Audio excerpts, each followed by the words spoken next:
welcome to the walkthrough for the Moderna pre-made brand.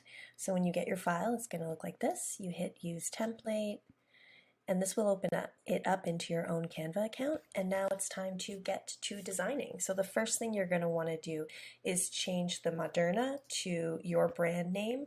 So if you're using one name, then it's all set up for you. But if you have two names, like Mark Miller, you might want to type that in and then just drag the box out so that it fits in the canvas. And if it's too big for the canvas, you can always head over to the font sizing here and reduce that to a font that's smaller. So once you've done that, it's about adjusting the line that is in this particular brand.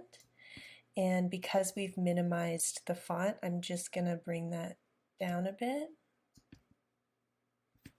And if you just zoom in, and I've hit Command and the plus sign on my keyboard, but you can also zoom in over here.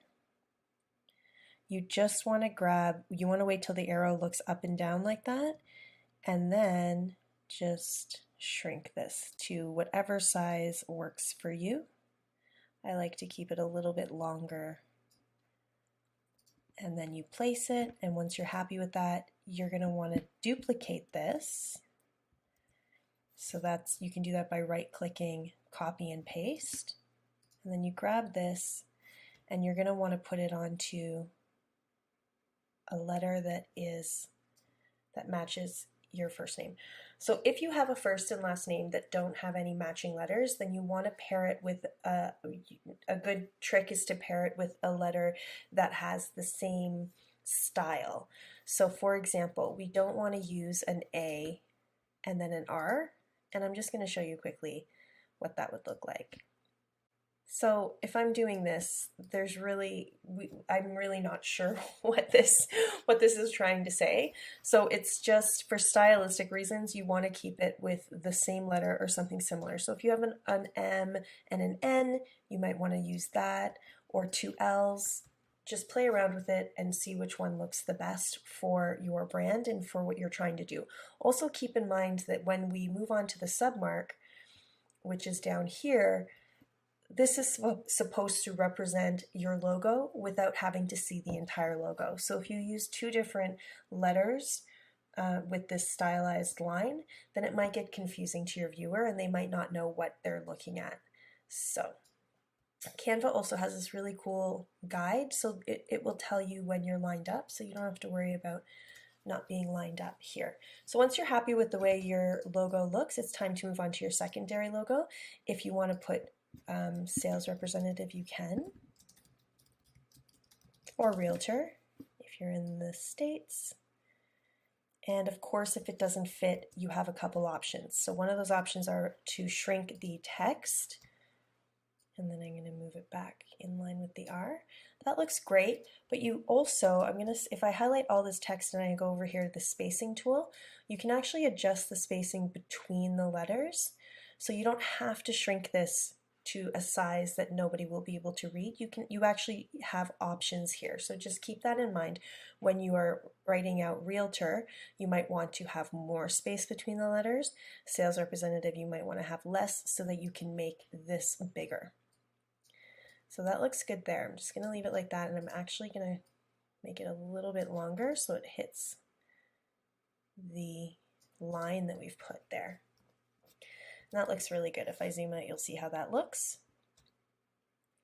Now you also have the option of dropping this line completely. You do not need to have two lines, and then moving this to the middle.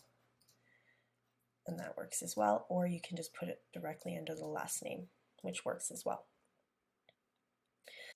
So in the secondary logo, what this logo is for when the first logo doesn't work. So usually you'll have two logos, one that's longer and one that's more stacked, so fitting into a square. So sometimes it just doesn't work to use your longer logo, and an example of this might be when you are heading over to a website and you see those favicons, which are those little icons on the top of your tabs.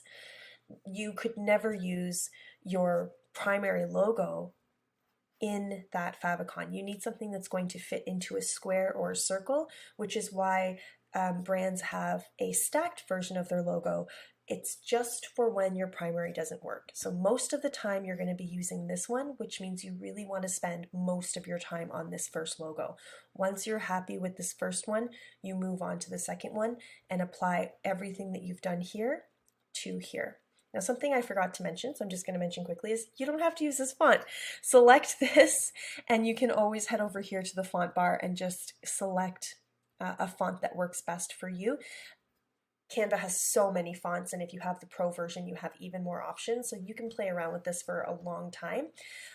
The style of this pre-made brand was a more modern look and feel, so if that's what you're going for and if that's what attracted you to this brand, then keep in mind that what you're going to want is a font that doesn't have these little accents, which we call feet.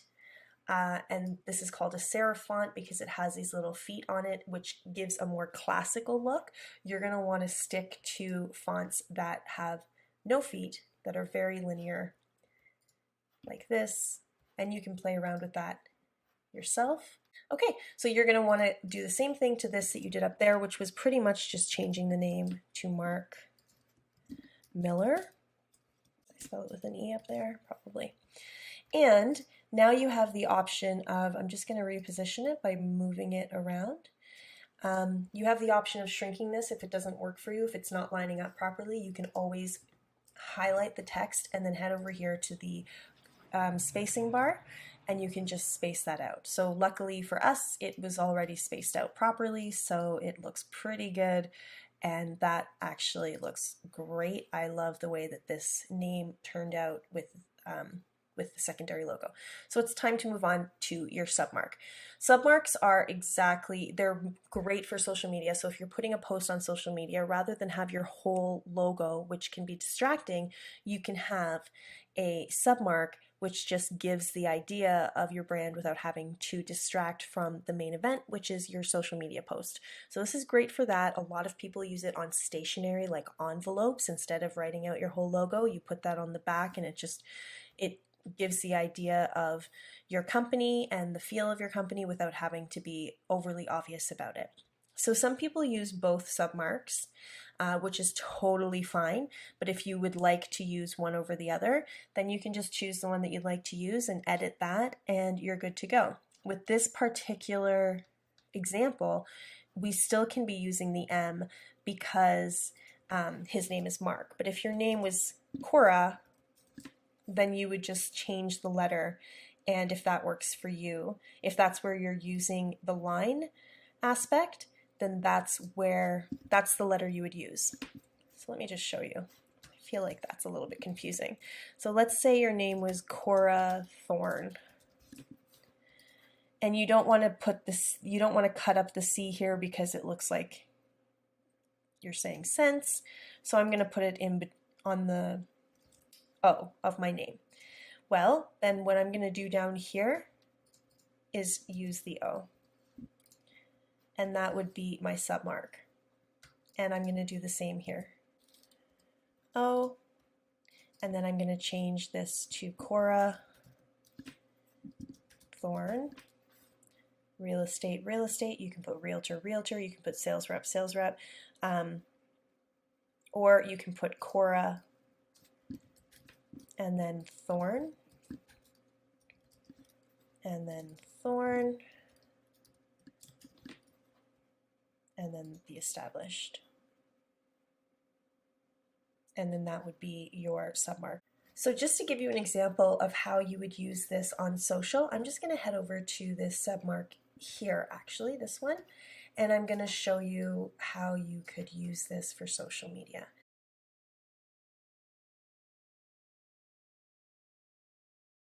Okay, so when you're in Canva and you're creating posts for social media, you can shrink this down, put it off into the corner, and now you have your submark on your social media post, and you can go ahead and write your quote or write your testimonial here, and your brand is still being represented without being overwhelming.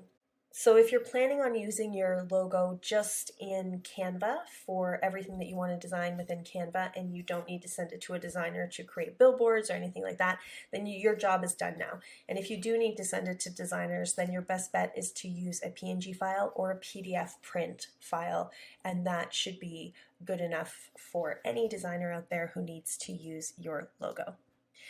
I hope this was helpful, and if you need any more help, you can head over to 4thstreetcreative.com/tutorials to access our full resource library. Happy designing!